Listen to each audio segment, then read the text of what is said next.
empezamos la primera entrevista del año con un tema que conmueve a mucha gente, toca a mucha gente, y son las personas que residen en un barrio, en una urbanización por décadas, y de repente le dicen que tienen que marcharse, que tienen que irse.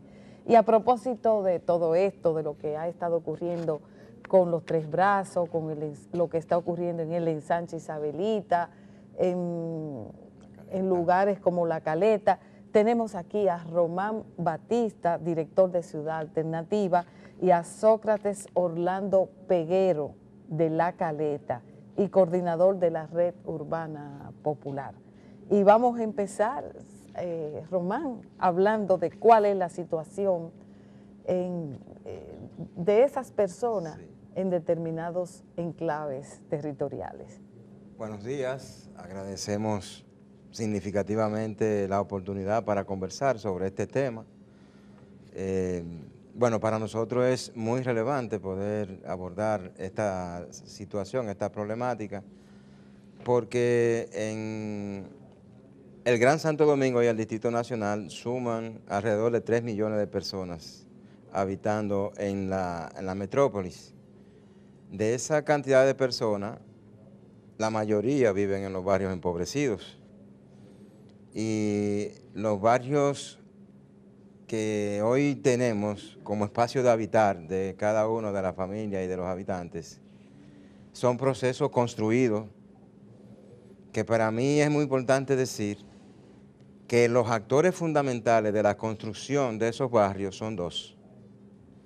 Por un lado, el proceso de agregación, vamos a decir, de habitar el espacio, sobre todo en la oleada migratoria del 70 a los 90 más o menos, que fue intenso, y los procesos organizativos de esas personas, de esas familias que venían del campo y los que vivían en los territorios, para lograr que el Estado les instalara, aun cuando fueran en condiciones precarias, los servicios.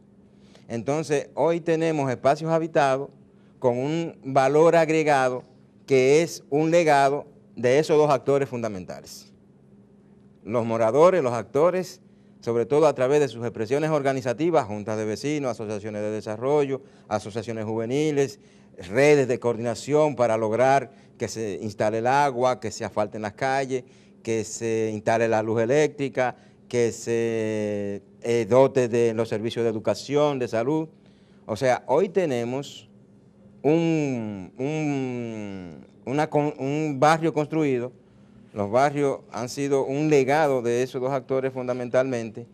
Y hoy, por ejemplo, en el tema de los Tres Brazos, esa historia, según los cálculos que nos dio Cristóbal Valdés en el evento que tuvimos la vez pasada, asciende a más de 1.500 millones de pesos.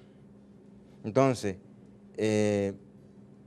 hay una serie de derechos producidos y adquiridos por los moradores barriales que tienen que ser reconocidos, porque son ellos los que le han otorgado y han construido ese valor que tiene hoy el barrio. Pero también, Román, disculpa que te interrumpa, está otra tercera situación, y es el caso de los desalojos forzosos. Sí, vamos para allá. Desde aquello de la Gran Feria de la Paz y la Confraternidad del Mundo Libre de Trujillo, que llevó a los habitantes de ese terreno hacia los guandules, y sucede que supuestamente el Estado nunca le pagó a la familia Vicini, que había cercado esas tierras hace muchas décadas atrás, y bueno, el Estado ha colocado familias en múltiples espacios del suelo urbano que cuando ha ganado plusvalía, entonces es para afuera que van, como le llamaba Santiago Irujo, trashumante, con los trastes a cuesta. Eso quisieron hacer con los Tres Brazos, pero creo que se logró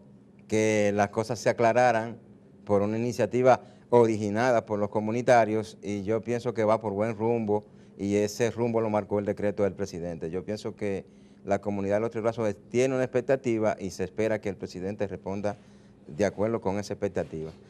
Cada barrio tiene una historia particular en términos del espacio construido como tal, por el origen, las procedencias de las personas. Muchos vivían ahí en los territorios, muchos llegaron y ellos se articularon y construyeron, como decía hace un tiempo. Ahora, en el caso del Distrito Nacional, de la circunscripción 3 del Distrito Nacional, es especial porque la historia del habitar en los barrios del Distrito Nacional es una responsabilidad primero del Estado.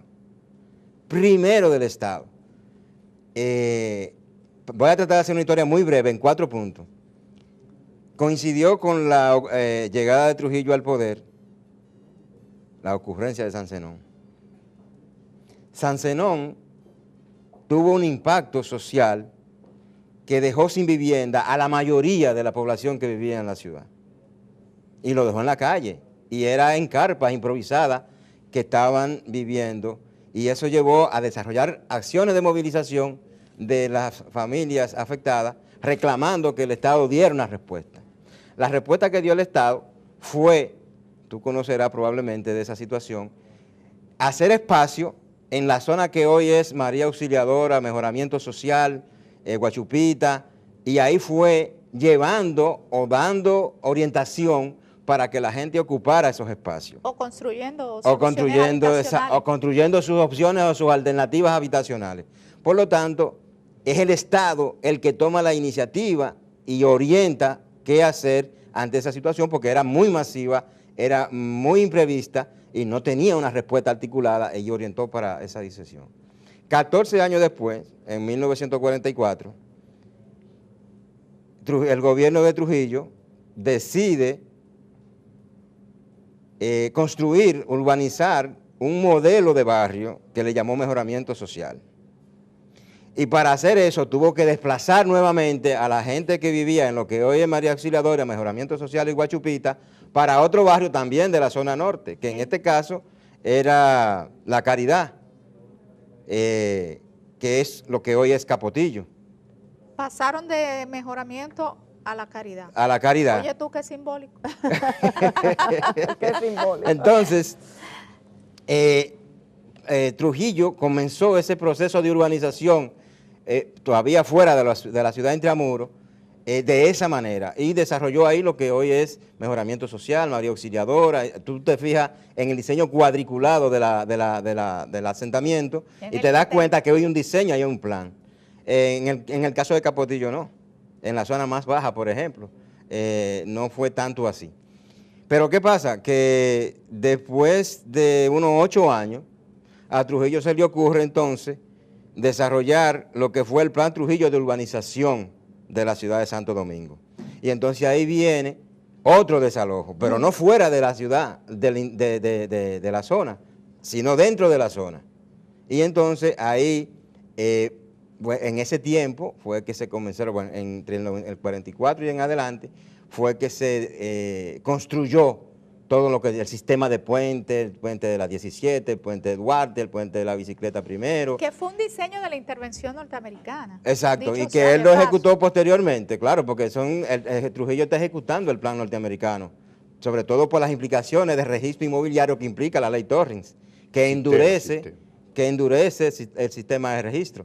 Entonces lo que quiero decir es que todo este diseño, todo este plan, toda esta manera de cómo evoluciona la construcción de la ciudad de Santo Domingo, hasta los 60, hasta la dictadura completa de Trujillo, el gobierno, movilizó dentro de la zona de la circunscripción 3 a la gente usando lo que hoy es la circunscripción 3, los barrios que están más cerca a la orilla del río, como espacios recipientes para ubicar a esas personas. Por eso, la historia de la circunscripción 3 es especial con respecto a ello. ¿Qué tuvo que hacer Trujillo para lograr eso? Porque esa tierra estaba registrada a nombre de otra persona. Según los registros que tenemos, Trujillo expropió de la familia Vicini, de Franz Vicini, del lado de Capotillo, y de la familia de otros Vicini que vivían ya más de este lado, en lo que hoy es Domingo Sabio, para poder hacer uso de esos terrenos. Entonces, lo que no hay es una constancia del pago del precio justo de ellos, pero lo que sí hay es una constancia legal a través de los decretos de la expropiación de esos terrenos.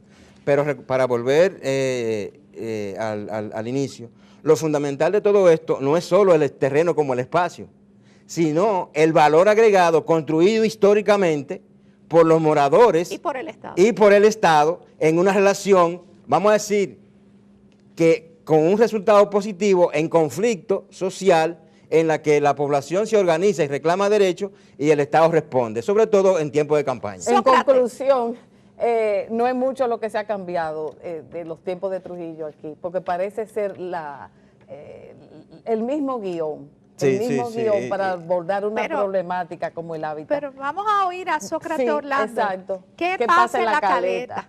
Bueno, Oyeron. ahora vamos a entrar a la parte que tiene que ver con la recién provincia de Santo Domingo, que es donde estamos ubicados nosotros Ok. territorialmente. Resulta que en el 27 de julio de 1882, el señor José Desiderio Carvajal compró la parcela 218, una parcela que nace en lo que es hoy el Parque Submarino La Caleta, a orilla de la playa, donde está el cementerio taíno, lo que quiere decir que inmediatamente desaparecen los taínos y viene luego el proceso de criollismo, los criollos, no sé, surgimos nosotros. O sea, La Caleta es un pueblo originario, o sea, nosotros no hemos vivido en otro lugar. Mi madre tiene casi 80 años, nació ahí, mi bisabuelo, mis abuelos nacieron ahí. Los hijos, fueran 4 hermanas, hijas de José Desiderio Carvajal, que nacieron ahí. 1882. 1800, él la compró. Aquí Y eso fue este es el papel de compra, o sea que está un Qué poco bien, deteriorado. manuscrito. Y estamos hablando de 40 y pico de años después de la ocupación independ- haitiana, Ajá, que abolió la esclavitud y exactamente. que una de las cosas positivas que muchas veces la historia oficial no cuenta, permitió que los negros pudieran tener título de propiedad. Ahí del criollismo, así se llamó, ¿verdad? Ese grupo que se fue asentando en los lugares, sobre todo cercanos a los ingenios. Entonces Recuerda tu que en Boca abuela Chica- con 80 años nació en La Caleta, No, mi mamá, tu mamá. mi madre, mi abuela nació también allá. También. Sí. Y mi Entonces, bisabuela. Sí, ¿cuál es la situación que Bueno, que afronta? actualmente él la compró y el sistema Torrent que se implementó con la ocupación norteamericana pidió que toda persona que estuviera registrada, que tuviera documento cualquiera, como sea, o que viviera en un terreno, que pasara a regularizar su situación. Eso fue aprovechado por los sucesores de Jorge Cuesta. Para ello, entonces, en 1920, solicitar, ya viviendo nosotros ahí, solicitar que se le registrara. Entonces, en el 1946, cuando se emite, entonces se crea la ley inmobiliaria, la primera, entonces le dan un título de la 218, o sea, de manera fraudulenta. ¿Y cuándo se enteraron ustedes de eso? Inmediatamente, en 1946, ellos empezaron a tratar de tomar posesión. Entonces, la sucesión Carvajal, los sucesores de José Desiderio Carvajal, entonces reaccionamos y apelamos tal decisión. En consecuencia, a pesar de que ellos lo que no tenían claro, que nosotros teníamos 2 planos, uno del 1902, o sea que los planos son documentos, este de 1902. Oh, mi Dios. 1902. Bueno, ustedes vienen armados Sí, con 1900. documentos. Y este es Sustentado. una superposición de este plano, donde están las parcelas colindantes del 1915. Ustedes tienen 80 años de litigio.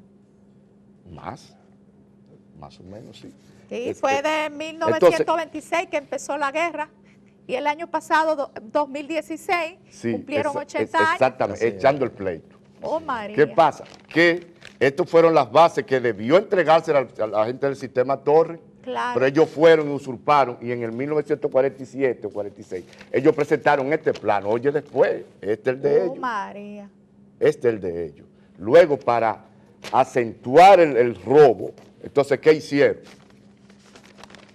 Subdividieron la parcela en A y B. En A y B. Entonces, la parte A se la vendieron a José Antonio Jiménez Álvarez, el dueño de la Jajá. Ese es los productos Jajá. Que Trujillo, vale decir que Trujillo lo mandó a medir en los, supongo que en los 50 y tantos, 60, medir en La Caleta la 210B, la parcela 210. Y él terminó siendo el dueño de la parcela. Adueñándose. Sí, se quedó con ella. Luego los hijos la subdividieron en lotes y para urbanizarla, Y al día de hoy hay una situación tremenda producto de que de esa venta también. O sea que fraude sobre fraude. Fraude sobre fraude. La tierra de la 210B, la 210 completa es del Estado ¿Y qué Dominicano. pasó Sí, con la tierra entonces- del parque submarino? ¿Eh? ¿Qué pasó con Esa la...? Balaguer para hacer el parque, la parte exterior. La declaró y de utilidad la declaró pública. utilidad pública. Los moradores nuestros, nuestros familiares que vivían ahí, al frente, no sé, después cuando usted viene de Boca Chica, antes de llegar al peaje hay un barrio, asentó una parte ahí, pero le pagó a todo el mundo, todo el que vivía ahí, porque reconoció que será la 218 de nosotros. O sea, y le pagó. Luego, pero antes de Balaguer, en el 1950, para hacer el aeropuerto, que antes era Caucedo llamado, Trujillo desplazó hacia el norte una parte, mutiló una parte de la parcela. Eso fue antes. ¿Cuál es la situación actual? Bueno, que ellos están reclamándola en el O sea, la familia Cuesta, la Siguen familia Jiménez. No, los Jiménez no, ellos vendían, para que el fraude se perpetuara, nosotros logramos ¿cómo se dice? Hubo una sentencia favorable en la parte B, la 218B, en 1976, y en el 1981 hubo una sentencia favorable en la parte A. Pero se le entregaron los títulos con esa sentencia.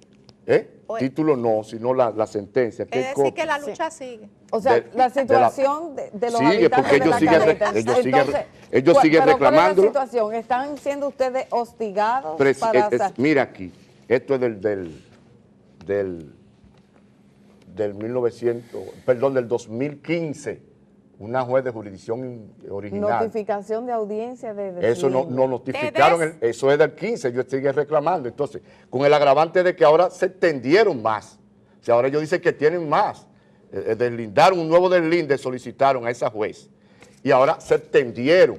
Y la juez, sin hacer un levantamiento, tal como se lo sugirió nuestra abogada, que nos acompaña siempre, Marianela Pinales, solicitó que se hiciera un descenso a la paz, para que ellos vean la realidad, que es un pueblo original, que no es un pueblo de 2 días. Y no toman en cuenta las sentencias tampoco. No, nada de eso. O sea, Nada. porque ellos ya entienden, ellos apelaron en el 88, entonces le dieron razón de causa y Bueno, por eso es que Román ellos, ahora Batista, como director de Ciudad Alternativa, ustedes, bueno, estos casos que ha descrito Sócrates, Orlando Peguero en La Caleta, parece que se repite y se repite en todo el territorio, en todo el país. ¿Ustedes tienen alguna propuesta desde Ciudad Alternativa qué hacer ante esta maraña de ilegalidad, de desalojo y todo lo que se produce? Sobre todo porque la Constitución del 2010 reconoce la función social de la propiedad y el derecho a la vivienda en sus articulados 51 y 59. Y que el Estado es responsable de garantizar el derecho de acceso al suelo también. Mira, nosotros estamos con toda esta situación articulando un equipo que nos ayude a articular una propuesta técnica que permita generar procesos de diálogo con el Estado, con el gobierno, con el Estado, bueno, y con los distintos actores implicados en cada territorio, porque insisto, cada territorio tiene una historia específica. Sí. Entonces, el hecho de que sean actores distintos en cada territorio también implica especificidades y cada territorio tendrá que ser evaluado específicamente. Ahora, según estudios que no son nuestros, más del 50% del terreno en el país no está registrado. Y eso da una situación de complejidad muy fuerte, porque en el país no existe cultura de registro, y ese es un problema serio. Hay una situación de institucionalidad también en términos de manejo, yo voy a decir que inapropiado, de las cuestiones de registro. Mira lo que está diciendo Sócrates con respecto a La Caleta. En otra época el gobierno envió a una persona a medir y él apareció entonces como dueño del terreno. Y eso es un problema, es parte de lo que explica la complejidad. Bueno, dicen que en el este la situación es tan grave que hay parte de la costa que se ha vendido tal cantidad de veces que para poderle cumplir a todos los propietarios se necesitarían 7 veces Sí, el mismo terreno. se ha multiplicado. 7 pisos. Se ha multiplicado el territorio. Entonces, eso es una situación muy complicada porque a eso se suma también las medidas de expropiación que tampoco han sido registradas, pero están en los documentos legales de que se produjo el proceso de expropiación. Entonces, ahí, en lo que uno estaba estudiando, se da cuenta también que pudo haber existido acuerdos verbales o de compensación de otro tipo que no fuera dinero en los procesos de expropiación. Entonces, ahí hay muchas cosas también que son complicadas y que hay que... Nosotros pensamos que para los barrios que hemos estado mencionando, especialmente en el Distrito Nacional, que es una responsabilidad principalmente del Estado, todo lo que ha estado sucediendo junto con la población, hay que reconocer el valor agregado del suelo en todos los barrios de los moradores y a partir de ahí reconocerle derechos. En términos de, existe una figura que es la prescripción adquisitiva administrativa, que después de 20 años en que un sujeto ha estado usufructuando un suelo, tiene ciertos derechos. Entonces, lo que no ha habido es la voluntad por parte del Estado de generar fórmulas, yo diría que en diálogo y en coordinación con las organizaciones y las expresiones organizativas de los territorios para organizar y ordenar la situación. Bueno, lo que sí está claro, porque el tiempo se nos agota, es que en el caso de los tres brazos, esa décima magistral de Uchi Lora dejó claro en la memoria de la población que se le peló la quiniela a quienes trataron de vender el derecho a la ciudad.